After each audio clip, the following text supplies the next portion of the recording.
vërtet, të gjitha falënderimet dhe madhërimet janë vetëm për Allahun, Zotin e botrave dhe krijuesin e gjithësisë. Vetëm atë e falenderojmë dhe e madhërojmë, dhe vetëm prej tij ndihmë dhe falje kërkojmë. Ka Allahu madhëruar e udhëzon në rrugën e drejtë. Nuk ka devijim apo humbje për të. Dhe kush e humbet rrugën e drejtë, nuk ka udhëzim për të. Gjithashtu dëshmoj dhe deklaroj se nuk e meriton adhurimin askush tjetër me të drejtë, vetëm se Allahu krijuesi i gjithësisë. Dhe se profeti Muhammed sallallahu alaihi wasallam është rob dhe i dërguar i Allahut azza wa jall, wa khataman nabiyyin, vula e profetëve.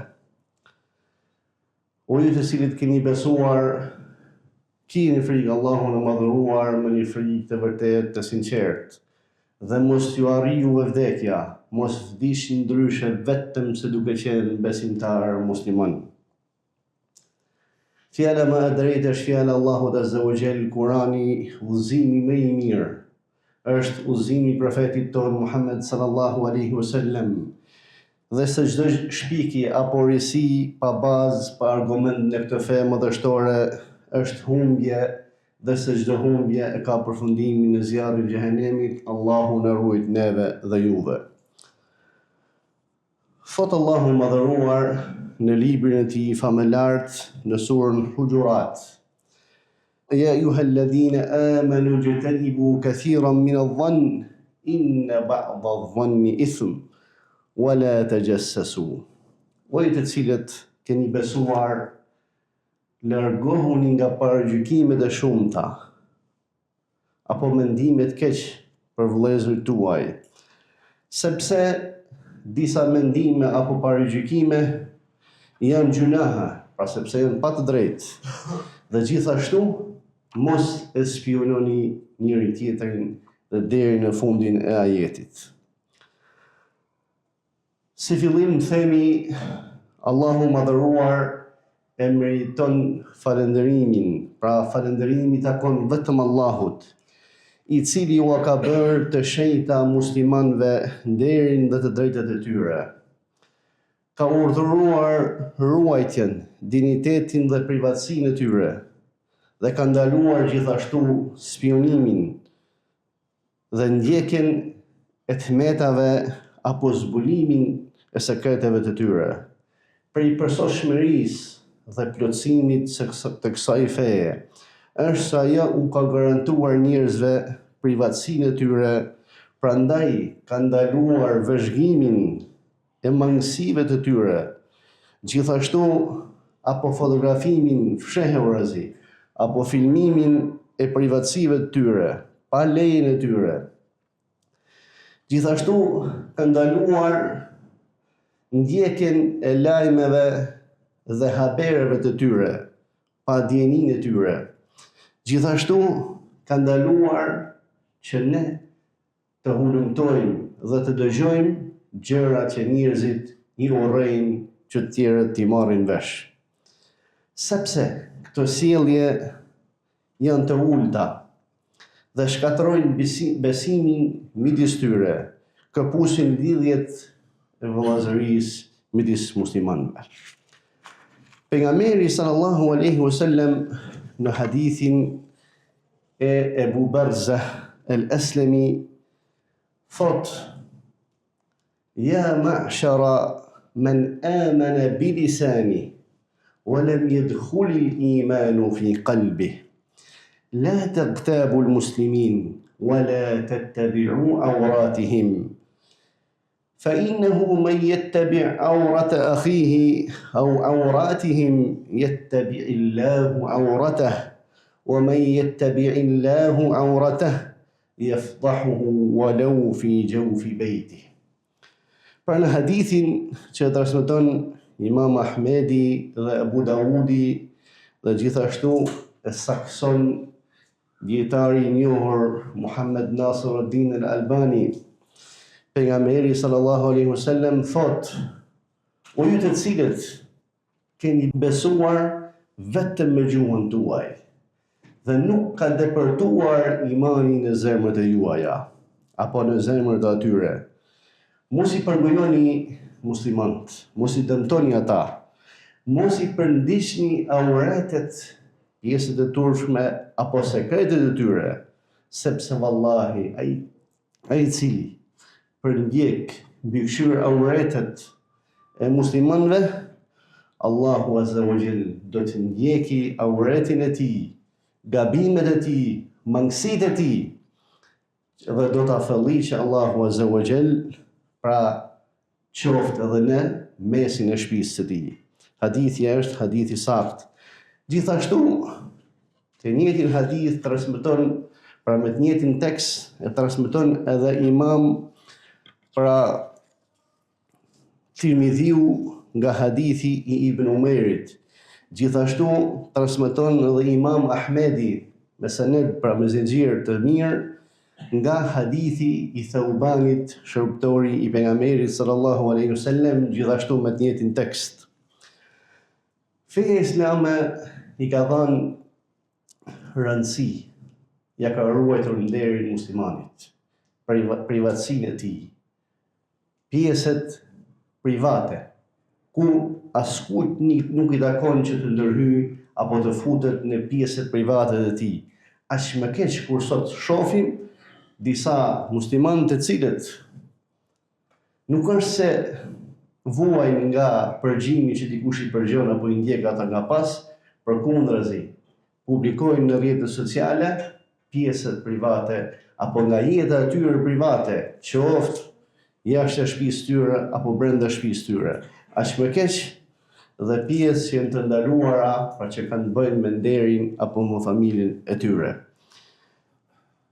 Feja islame ka ndaluar spionimin, vëzhgimin, ndjekjen e besimtarëve në vendet banimet e tyre apo në vendet të cilët janë private apo janë sekrete që u takojnë vetëm atyre.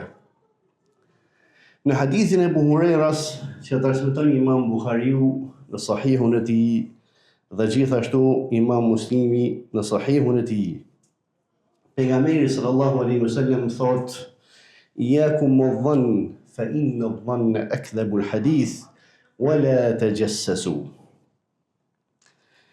Pra, keni kujdes nga paragjykimet, me të vërtetë paragjykimet janë lajmet më të rreme.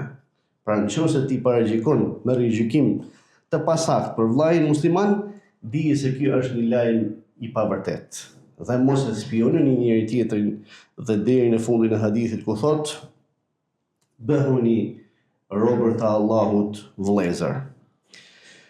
Gjithashtu nuk lejohet që të vëzhgojmë tek shtëpia e besimtarit, qoftë me mjete siç janë telefoni apo mjetet të cilët janë pra digjitale apo dulbi, apo të hapim një derë që nuk është dhënë leje. Në hadithin e saktë që transmeton Abu Huraira, që gjendën në të saktën e Buhariut dhe Muslimit, pejgamberi sallallahu alaihi wasallam thotë: "Law anna rajulan ittala'a alayka bighayri idhni fahadhaftahu bihasat ففقعت عينه ما كان عليك من جناح." Nëse një person zbulon apo hap një pjesë perdës apo derën apo dritaren tënde dhe shikon me të pa leje, nëse ti do t'ja shoroje syrin, pra duke gjuajtur me gur, atëherë ti nuk ke përgjegjësi apo gjuna, sepse është futur aty ku nuk i intereson dhe nuk i lejohet të hyjë. Gjithashtu, jo vetëm shikimi në privatësinë e jetës apo njerëzve, privatësinë e jetës së njerëzve, gjithashtu është edhe dëgjimi apo ndjekja e lajmeve të tyre pa leje. Në hadithin e Ibn Abbasit që transmeton Imam Buhariu në të saktën e tij, një pjesë e hadithit, sepse hadithi është i gjatë, pejgamberi sallallahu alaihi wasallam thotë: "Men istama'a ila hadithi qaumin wa hum lahu karihun أو يفرون منه صب في آذنه الآنك يوم القيامة." Kush dëgjon lajmet e një populli apo disa njerëzve që ata nuk duan që dikush t'i dëgjojë dhe e kanë bezdi që t'i dëgjojnë, atëherë në ditën e gjykimit do t'i hidhet plum i shkrirë në veshin e tij. Allahu mëdhëruar na ruajt nga kjo vepër e shëmtuar. Gjithashtu transmetohet në kohën kur ishte Ibn Mes'udi radiallahu anhu, shkuan dhe pyeten për një person, i thanë, ky personi është që jo në publik pra, jashta shikimit të njerëzve, mjekra ati rrjedh apo pikon alkol. Atëherë Ibn Mes'udi tha, ne kemi të ndaluar të përgjojmë apo të ndjekim besimtarët pra në privatësinë e tyre, por se ne shohim vetëm pjesën e jashtme të tyre. Prej imanit dhe burrërisë së besimtarit është që mos të ndjek mangësitë e besimtarëve. Pra mos të ndjek mangësitë e besimtarëve. Nëse i ndjek mangësitë e tyre, atëherë të tregohet sikur ai nuk është i vëmendshëm dhe nuk i ka parë atë. Prej besimit është gjithashtu edhe mbulesa e gabimit të besimtarëve. Pejgamberi sallallahu alaihi wasallam në hadithin që transmeton Muslimi thotë: Men satara musliman fi dunya satarahu Allahu fil akhirah. Pra, kush është që mbulon një besimtar të metat e tij në këtë dunja, Allahu azza wa jalla ka për të mbuluar atij në ditën e gjykimit. Në kohën e Omer ibn Khattabi radiallahu anhu, u mlodhen disa njerëz dhe u ankuan për të gjykuar për disa njerëz të tjerë. Atëherë Omer radiallahu anhu u tha, kur ishim në kohën e pejgamberit sallallahu alaihi wasallam, gjykonin për njerëzve, pra gjykonin ndaj njerëzve me shpalljen që zbriste nga qielli. Mirë, po sot nuk kemi shpallje. Sot nuk kemi shpallje, kush na shfaq neve të mira, atëherë ne e gjykojmë sipas të mirave të tyre. Dhe kush na shfaq neve të keqe, atëherë ne gjykojmë pra dhe sillim me të sipas asaj që na shfaq. Dhe nuk merremi ne me të fshehtën që ka në zemrën e tij. Bekër ibn Abdillah el-Muzani, një prej selefëve, thotë, nëse shikoni një person i cili merret me mangësinë dhe zbulimin e mangësive të njerëzve, atëherë dijeni se ky është mashtruar dhe është provuar me veten e tij.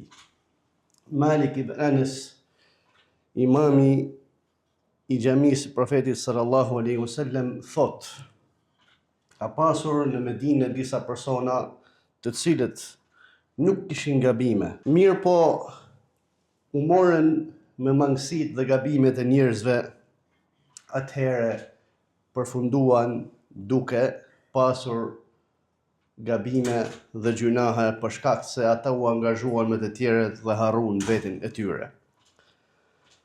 Ibrahim an-Nakhai, për dietarëve të tabiinëve, thotë, gjëja më e shumti që kam urryer është